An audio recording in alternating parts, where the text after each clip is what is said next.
So I believe that understanding the disease process is fundamental to you as the patient being able to do your part in mitigating disease progression. I like to use visual aids. I like to show you what your testing actually looks like, to familiarize you with certain basic structures that healthcare practitioners may take for granted. For example, if you recently had a stent done, I like to show you what the coronary artery looks like on a model, as well as your pictures from your testing and what it looks like after the stent may be done.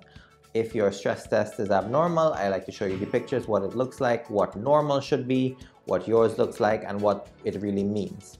With regard to structural abnormalities of your heart, I like to show pictures of the testing that I've done so you can see exactly what I'm speaking about when we are discussing the results of the testing. So I do believe that you understanding your process is fundamental for you being able to take care of yourself and to help me take care of you overall.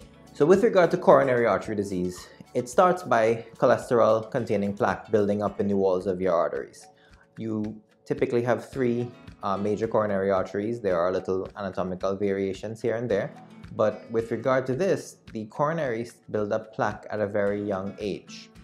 And stopping this plaque development is, before it ever proposes a problem to you, is so important in caring for patients with coronary artery disease. We do this by decreasing the cholesterol intake in our diets, aggressive exercise, but there are certain medications that will help. For example, baby aspirin, the statin medications like Lipitor or Crestor.